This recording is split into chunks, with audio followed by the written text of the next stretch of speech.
Hello प्यारे बच्चों, हम लोग आज डिस्कस करने वाले हैं CGPPT मैथ्स का पार्ट 2 सोल्यूशन 2021 का। और पार्ट 1 में हमने क्वेश्चन नंबर 122 तक डिस्कस कर लिया था। इसमें 123 में देखो आपका दिया हुआ कि यदि O 00A3,0 B 0,4 triangle OAB के शीर्ष हैं तथा G केंद्रक हैं एवं I अंतः केंद्र है त्रिभुज OAB का, तब त्रिभुज OIG का क्षेत्रफल क्या होगा। तो क्षेत्रफल जो आपका आएगा, एक्चुअली क्षेत्रफल निकलेगा नहीं, एरिया हमारा जो निकल के आएगा वो क्या आएगा, 0 हो जाएगा। तो ये OIG एक रैखिक होगा, लीनियर होगा। OIG यार क्या होगा, कोलिनियर होगा। कैसे निकलेगा, आप अगर मान लो इसको ड्रॉ करोगे, ये ओरिजिन है 0 0, ठीक है, ये आपका पॉइंट है, मान लिया आपने ए ले लिया, ए का कोऑर्डिनेट है 3,0, बी का कोऑर्डिनेट है 0,4। तो यहाँ से आपने एक लाइन बनाया, इसका सेंट्रॉयड निकाल लिया। जैसे सपोज सेंट्रॉयड निकालोगे तो वो आपका आ जाएगा 1, जो जी का वैल्यू आएगा 1,4/3 आएगा। और इन सेंटर का जो वैल्यू निकालोगे वो कैसे निकालोगे, ये डिस्टेंस 3 है, ये 4 है, ये 5 हो जाएगा। तो इन सेंटर का जो वैल्यू आता है वो हमारा निकल के आता है ax1 plus bx2 plus cx3 divide by a plus b plus c। और ऐसे ही ay1 plus by2 plus cy3 divide by a plus b plus c। a b c क्या है, ये डिस्टेंस है, ठीक है। और x1 y1 x3 x1 x2 x3 क्या है, इनके कोऑर्डिनेट्स हैं। तो इन सेंटर निकल के आएगा। तो ये हमारा जो होगा ना वो एक ही लाइन में हो गया, ऐसे स्ट्रेट लाइन में लाई करेगा तीनों पॉइंट्स। तो इसलिए option number D is correct. ठीक, नेक्स्ट क्वेश्चन क्या आया, 124। बोला जाए कि निम्न चित्र में ABCD आयत और त्रिभुज है। AD का वैल्यू हमारा दिया हुआ 10 सेंटीमीटर, ठीक है, ये रेक्टेंगल दिया हुआ तो ये भी 10 होगा। ठीक, AD का वैल्यू 10 दिया हुआ है, AB का वैल्यू 5 दिया हुआ है। ठीक, तो ABCD का जो एरिया निकल के आएगा, ABCD का एरिया 10 × 5 हो जाएगा। और EBC का ट्रायंगल है, इसका एरिया कितना आ जाएगा, 1/2। बेस का वैल्यू है 10 और हाइट है 5, ये 5 है, ये 5 दिया हुआ है। तो ये आपका आ जाएगा कितना है, यहाँ से 5, तो 5 से 5 कैंसिल हो जाएगा, 10/5 यानी 2 हो जाएगा। ठीक, तो ऑप्शन नंबर सी करेक्ट है। नेक्स्ट आ जाते हैं, इसमें क्या बोला जा रहा है कि निम्न चित्र में 30 से 40 की संख्या में बारंबारता क्या होगा। 30 से 40 में, तो 30 से 40 में अगर आप बारंबारता निकालोगे तो ये कितना आ जाएगा, ये 50 आपका आ रहा है। ठीक, इसमें क्या है, विच of the following is not correct, not correct बोला जा रहा है। अब क्या बोला जा रहा है कि देखो हमारे जो फार्मूला होता है ये तो हमारा सही है, 2 × मीन इज इक्वल टू होता है 3 × मीडियन माइनस मॉड। ठीक, अब प्रेक्षणों द्वारा मीडियन और mode is not affected by the observation. ठीक, अब इसमें क्या बोला जा रहा है कि 2 times of median is equal to mode plus 3 times of mean minus median. Median is second quartile, माध्यिका द्वितीय चतुर्थक है। और ये फार्मूला जो आ रहा है सेकेंड वाला, सी वाला, ये गलत है। यहाँ से आपका वैल्यू आ ही नहीं रहा है, यहाँ से 2 times of mean is equal to सही नहीं आ रहा, यानी ऑप्शन नंबर सी रूप से लिखे जाते हैं। तब दिए गए लंबाई 15 सेंटीमीटर दूरी AB को बढ़ाने कर प्रायिकता क्या होगा। तो ये जो हमारा प्रायिकता होता है ये आपका आ जाएगा 9/16 आ जाएगा। एक्चुअली क्या होता है इसमें A माइनस C का whole square divide by A का स्क्वायर। ए क्या है, ये जो लेंथ दिया हुआ वो, ठीक है, ये होल स्क्वायर होता है।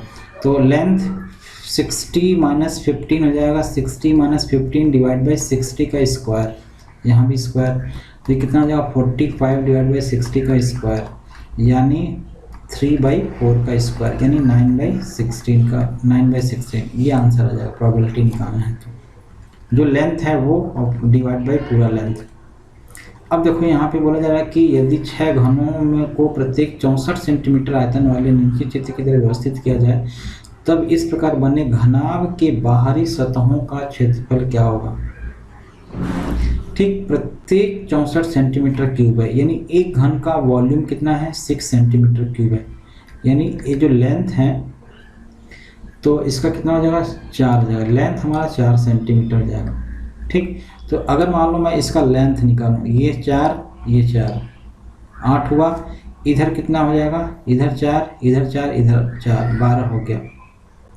तो अगर आप इसका एरिया निकालोगे तो कितना हो जाएगा 12 गुणे 8 हो जाएगा, ऐसे ही पीछे भी हो जाएगा प्लस 12 गुणे 8।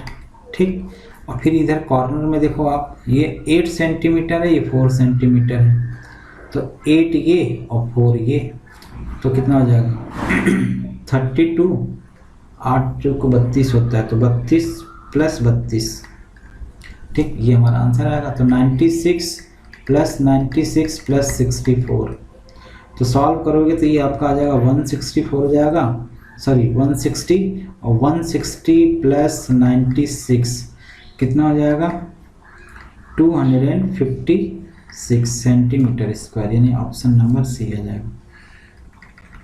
नेक्स्ट आ जाते हैं, ये हमारा क्या बोला जाए कि 4 सेंटीमीटर त्रिज्या दिया हुआ है, आर का वैल्यू 4 सेंटीमीटर है, ऊंचाई h दिया हुआ है 8 सेंटीमीटर, प्रिज्म रखा है, तो प्रिज्म का आयतन ज्ञात कीजिए। तो प्रिज्म का आयतन वही होगा जो इसका दिया हुआ है, तो क्या आ जाएगा V is equal to pi R square H. तो पाई का वैल्यू 22/7, आर स्क्वायर यानी 4 का स्क्वायर 16, और एच दिया है 8। ठीक, पाई में एक्चुअली निकालना है तो पाई ही रहने दो, तो ये कितना हो जाएगा पाई इंटू 128 हो जाएगा, 128 पाई हो जाएगा। तो यहाँ दिया नहीं है तो इनमें से कोई नहीं। ठीक, नेक्स्ट आ जाते हैं। नेक्स्ट 130 में बोला है कि निम्नलिखित आंकड़ों को वर्ग आकार के घटते क्रम में सजाया जाए, तब प्रारंभ से तीसरे वर्ग का वर्ग चिन्ह क्या होगा।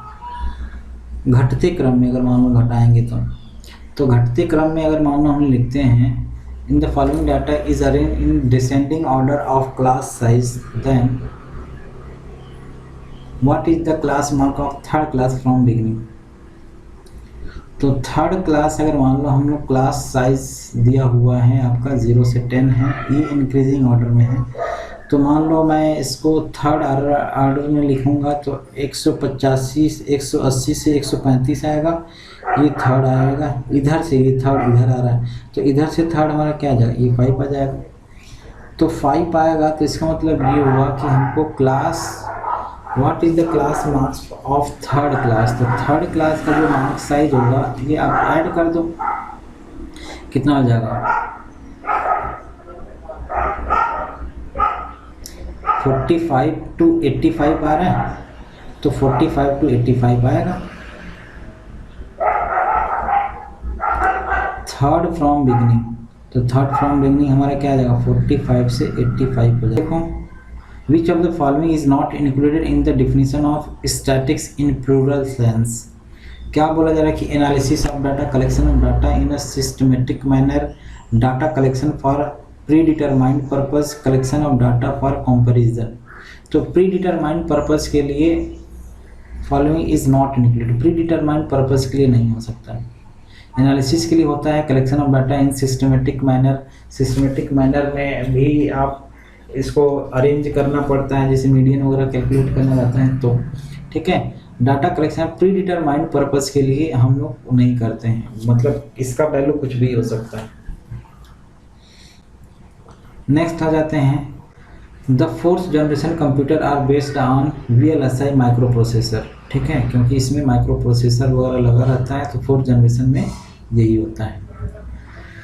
फिफ्थ 133 में क्या बोला जाए कि इफ अल्फा और बीटा द्विघात समीकरण के मूल हो तो समीकरण इतना के क्या मूल होंगे। तो देखो इक्वेशन मैंने पहले लिखता हूँ 2x² plus 2 into M plus N into X plus M square plus N square. यहाँ से अगर अल्फा प्लस बीटा निकालोगे तो क्या आएगा -2 into M plus N divide by 2, ठीक, 2 से 2 कैंसिल हो जाएगा, क्या जाएगा -m plus N. Alpha into beta क्या आ जाएगा c/a यानी M square plus N square divide by 2, ठीक। तो अगर हमको इसकी वैल्यू निकालना है बेसिकली कैसे निकलेगा, देखो अल्फा इस प्लस बीटा का होल स्क्वायर है, तो अल्फ़ा प्लस बीटा का होल स्क्वायर है। तो अल्फ़ा प्लस बीटा का होल स्क्वायर मतलब क्या आ जाएगा, ये वैल्यू हमारा दिया हुआ है m प्लस n का होल स्क्वायर, ठीक। और अल्फ़ा माइनस बीटा का होल स्क्वायर है, तो अल्फ़ा माइनस बीटा का होल स्क्वायर का वैल्यू मतलब क्या हुआ, हमको कैलकुलेट करना पड़ेगा alpha square plus beta square minus 2 alpha beta. इसको आपको निकालना पड़ेगा अल्फ़ा प्लस बीटा का whole square minus 2 alpha beta, और पहले से माइनस 2 अल्फ़ा बीटा है ही, तो यानी हो जाएगा अल्फ़ा प्लस बीटा का whole square minus 4 alpha beta हो जाएगा। तो अल्फ़ा प्लस बीटा का वैल्यू है क्या चीज़, m प्लस n का होल स्क्वायर जाएगा, माइनस हट जाएगा, माइनस 4 अल्फ़ा इंटू बीटा का वैल्यू है आपका m square plus n square divide by 2 से इसको कैंसिल करोगे तो आपका आ जाएगा m प्लस n का whole square minus 2m square minus 2n square. Solve कर लो, m square plus n square plus 2mn minus 2m square minus 2n square. Solve करोगे तो यहाँ माइनस में आ जाएगी, यानी 2mn minus m square minus n square, या इसी को आप माइनस कॉमन लेकर के क्या लिख सकते हो, m square plus n square यानी m माइनस n का होल स्क्वायर, ऐसे आ जाएगा, ठीक, माइनस m माइनस n का होल स्क्वायर। अब हमको बताना क्या है कि इसके इक्वेशन क्या होंगे, तो इक्वेशन कैसे लिखोगे, X square minus sum of roots माने इन दोनों का सम निकालना। तो एक वैल्यू हमारा आया था m प्लस n का होल स्क्वायर और दूसरा m माइनस n का होल स्क्वायर, तो दोनों का सम निकालोगे तो ये आ जाएगा m प्लस n का whole square minus m minus n का होल स्क्वायर, फिर प्लस प्रोडक्ट ऑफ रूट्स, तो प्रोडक्ट ऑफ रूट्स निकालोगे तो माइनस m माइनस n का होल स्क्वायर और फिर m प्लस n का होल स्क्वायर। इसी को सॉल्व कर लेना है, तो सॉल्व करोगे तो ये आपका वैल्यू आ जाएगा, इसको सॉल्व करोगे तो देखो क्या आएगा, यहाँ आपका आ जाएगा 2mn 4mn x आ जाएगा, यहाँ इंटू एक्स होता है, यानी एक्स स्क्वायर और माइनस 4mn(x) और फिर minus m square minus n square का होल स्क्वायर, ये आ जाएगा। यानी कौन सा आंसर सही होगा, ऑप्शन नंबर बी करेक्ट है, ऑप्शन नंबर बी, ठीक। नेक्स्ट देखो, the which of the following retain the information is storing when the power to the system is turned off. तो ये क्या होता है, रैम होता है। रोम में क्या होता है कि अगर मेमोरी जैसे ही पावर ऑफ करोगे ये मेमोरी ऑफ हो जाता है, मतलब ख़त्म हो जाता है, वोलेटाइल मेमोरी कहलाते हैं उसको, ठीक, बरकरार रखता है बोला जा रहा है, तो इसलिए आप रैम बोलोगे, सी ऑप्शन। नेक्स्ट देखो, बोला जा रहा है कि यदि ई साहित्य की पुस्तकों के समुच्चय को सूचित करता है और एफ मौलिक विज्ञान की पुस्तकों को सूचित करता है, ठीक, निम्नलिखित वेन आरेख से इंगित संख्याएं संबंधित पुस्तकों को दर्शाता है, तो उन पुस्तकों जो केवल साहित्य की नहीं है, तो साहित्य की नहीं है, ई साहित्य की नहीं है मतलब कितना हो जाएगा, देखो एन ई आपको बोला जा रहा है कितना है 40 है, एन ई कितना है 40 है, एन एफ कितना है 50 है, और एन ई इंटरसेक्शन एफ की बात किया जाए तो वो कितना है 20 है। हमको एन क्या निकालना कितना है, हमको निकालना है तो उन पुस्तकों जो केवल साहित्य की नहीं है, तो साहित्य की नहीं है मतलब एन ई डैश निकालना है। तो एन ई डैश निकालने के लिए पहले तो मैं क्या करता हूँ, N A E union F निकाल लेता हूँ। तो ई यूनियन एफ निकालोगे तो कितना आएगा 40 प्लस 50 माइनस 20 यानी 90 70 आ जाएगा। तो 70 आ जाएगा तो मतलब क्या हुआ कि ये जो हमारा वैल्यू आएगा वो क्या होगा, उन पुस्तकों जो केवल साहित्य की नहीं है, तो साहित्य की नहीं है मतलब हमारा कुल आंसर क्या आ जाएगा 70 आ जाएगा, ठीक, यानी सब आएंगे तो 70 आएगा। नेक्स्ट आ जाओ 136 में, समीकरण इतना के मूल हैं तो 2r माइनस पी याद करिए। यदि समीकरण इतना और इतना के मूल समान है, बोथ द रूट्स कॉमन, तो बोथ द रूट्स कॉमन का कंडीशन क्या होता है, पहले तो a1/a2 is equal to b1/b2 is equal to c1/c2 होता है। तो बस इसको अरेंज करना है। तो मान लो अगर मैं अरेंज करूं पहले वाले इक्वेशन को, इसको अरेंज कर रहा हूँ, तो एक्स स्क्वायर कॉमन लूँगा तो क्या आएगा 6k + 2 आ जाएगा। फिर प्लस एक्स निकालूंगा तो हमको क्या मिलेगा, यहाँ r मिलेगा। फिर कांस्टेंट टर्म्स क्या क्या मिलेगा, 3k -1 हो जाएगा। ऐसी दूसरे वाले इक्वेशन में मान लो एक्स स्क्वायर कॉमन निकाला तो मेरे को क्या मिलेगा 12k + 4 प्लस एक्स मान लो हमने कॉमन लिया तो क्या आ जाएगा, आपको मिल जाएगा p मिलेगा। प्लस कांस्टेंट टर्म्स क्या क्या है 6k -2 = 0। तो अब अगर हमको वैल्यू निकालना है 2r - p का, तो 2r - p में r और p दोनों सेम दिख रहा है, रेशियो अगर आप निकालोगे तो r - p कितना हो जाएगा, r के इक्वल आएगा। अब r का वैल्यू कैसे निकलेगा, r का वैल्यू कहीं और तो दिया नहीं है, r का वैल्यू ठीक है। चलो एक काम करते हैं, अगर रेशियो यहाँ से निकालेंगे, just suppose 6k + 2 / 12k + 4 = r/p = 3k - 1 / 6k - 2 calculate करना है। तो मेरा 25 कब आ सकता है, अगर मैं पहले वाले को लूँ, दूसरे और तीसरे को नहीं ले रहा हूँ, चौथे और पाँचवें का। ऑप्शन नंबर 1 की बात करते हैं, यहाँ 1 आएगा, यहाँ 8 हो जाएगा, यहाँ 16 हो जाएगा। तो 16 + 8 24 + 1, यानी इसमें तो आपका आ रहा है 11011। ये तो पहला वाला आ सकता है या तीसरा वाला आ सकता है। ठीक, अब इधर आ जाते हैं, हमको 6 लाना है, तो 6 कब आ सकता है, या तो ये आप 2 की पावर 0, 2 की पावर 1, यानी आपका वैल्यू क्या क्या आ जाएगा 2 की पावर 0, 2 की पावर 1, 2 की पावर 2, 2 की पावर 3 है। तो 6 हमको लाना है, तो 6 कैसे आ सकता है, ये आएगा और इधर 0 आ जाएगा, 1 0 0 आना चाहिए। ठीक, 1 0 0, 6 लाना है, 25.6 लाना है। तो 2 2 जा 4 नहीं 4, और ये 1 1 1 1 0 0। तो ये उल्टा हमने लिखा है, तो ये ऑप्शन नंबर सी हो जाएगा। 0 0 ऐसे लिखते हैं ना, 0 0 1 1 ऐसे लिखते हैं, ठीक है, उल्टा इधर से। तो इसका मतलब ये हुआ कि हमारा ऑप्शन नंबर सी करेक्ट हो जाएगा। अब देखो यहाँ पे जो वैल्यू आ दिया हुआ है, बोला कि ये वैल्यू दिया हुआ है, तो इसका एक इसके इक्वल हो सकता है। तो ये तो डायरेक्ट एक फार्मूला होता है, ये फार्मूला में आप क्या लिखोगे, ये फार्मूला होता है, सी वाला ऑप्शन आएगा 2 cos θ / 2r + 1। एक्चुअली ऐसे आता कैसे है, इसको आप ब्रेक कर दोगे, 1 + cos θ को आप लिख सकते हैं 2 cos² θ / 2 - 1 में। तो लिखते चले जाओ, बार बार ये आपका वैल्यू आता चला जाएगा। तो जो टर्म्स आपका आएगा एक ज़्यादा आएगा, तो इसी से हम इसको लिखते हैं। ठीक, नेक्स्ट 41 में हमारा क्या दिया, निम्न कथनों को पढ़ो, सही विकल्प चुनो। का न्यूनतम मान क्या होगा, cos 2x sin 2x का न्यूनतम मान इतना है। तो cos 2x का मिनिमम वैल्यू क्या होता है, -1 होता है, और sin 2x का जब मिनिमम वैल्यू होगा तो उस समय -1 के केस में ये 0 हो जाएगा। तो यानी 1/, या तो इसका अगर मिनिमम वैल्यू लोगे तो मिनिमम वैल्यू 1/81 के पावर -1 आएगा एक्चुअली, तो 1/81 आएगा।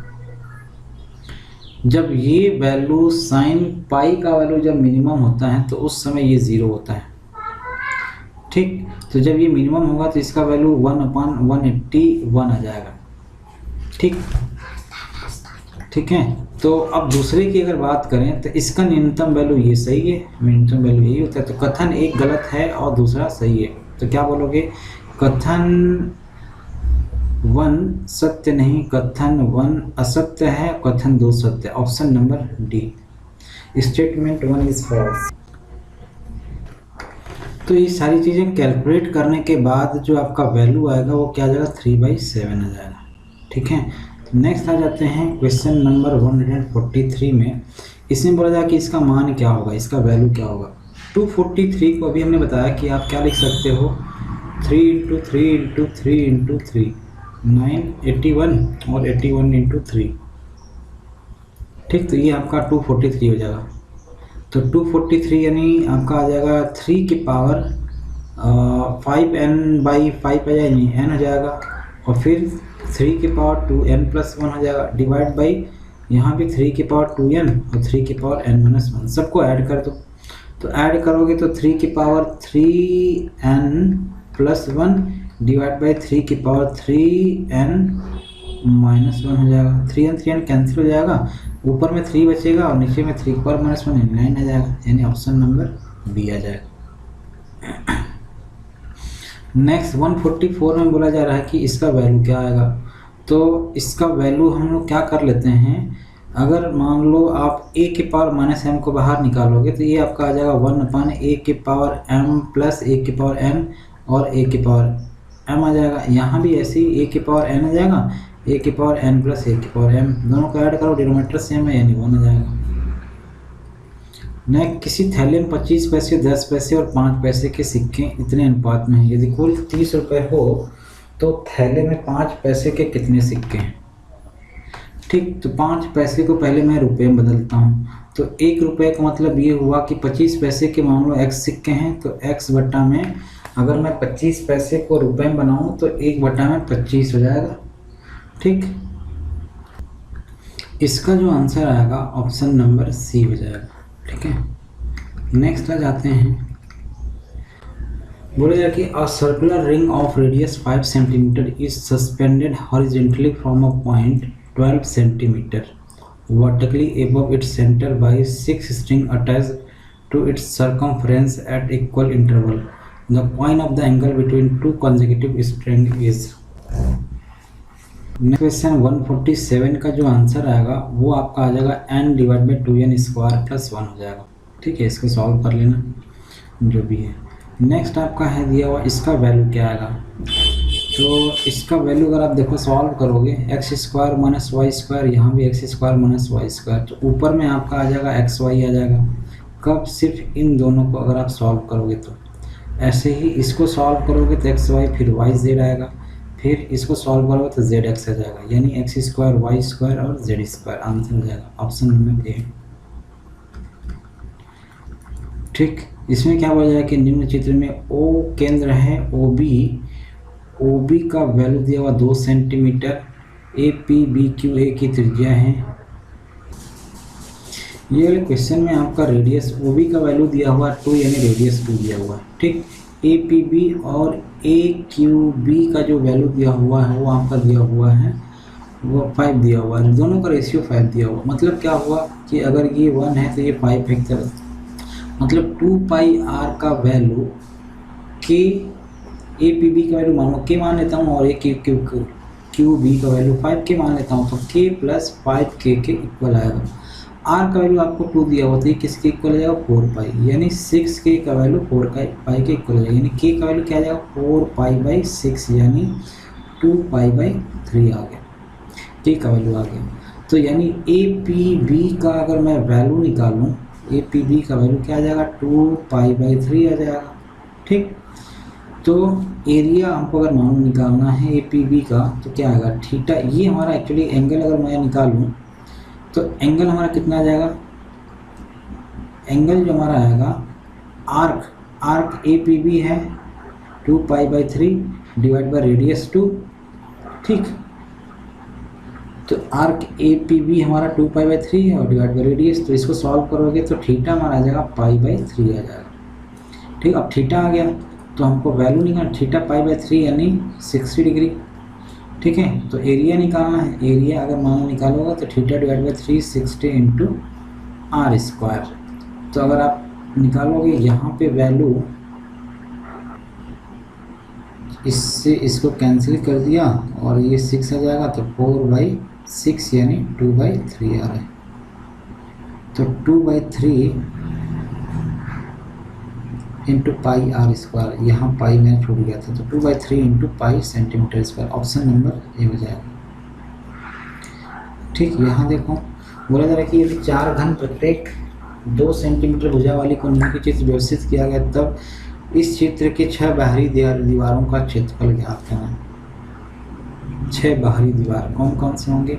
एक तो ये आपका पूरा हो जाएगा, तो ये आपका 2 सेंटीमीटर है, ये 2 सेंटीमीटर, कितना हो जाएगा 4 सेंटीमीटर, ये भी 4 सेंटीमीटर, ये भी 4 सेंटीमीटर, ये भी 4 सेंटीमीटर। तो इसका मतलब ये हुआ कि चित्र के 6 बाहरी दीवारों को निकालना है, क्षेत्रफल निकालना है, तो 6a स्क्वायर हो जाएगा। तो 6a स्क्वायर यानी 6 इंटू ए स्क्वायर का जो वैल्यू आएगा, 6a स्क्वायर तो आएगा नहीं क्योंकि ऊपर में हमारा वैल्यू अलग आ जाएगा, तो इधर का 4 और 4 16 हो जाएगा और प्लस पीछे का भी 16 हो जाएगा। ठीक, इधर का अगर आप निकालोगे तो 4 2 जा 8 हो जाएगा, इधर 8, इधर इससे साइड में 8, इधर भी 8, इधर भी 8, तो 4 इंटू 8 हो जाएगा, तो 64 हमारा आंसर हो जाएगा, 64 सेंटीमीटर स्क्वायर। ठीक, तो ये रहा आपका मैथ्स का सलूशन CGPPT 2021 का। ठीक है, वीडियो कैसा लगा कमेंट करके ज़रूर बताएं, और अगर अच्छा लगा तो प्लीज़ सब्सक्राइब शेयर ज़रूर करें। ठीक है।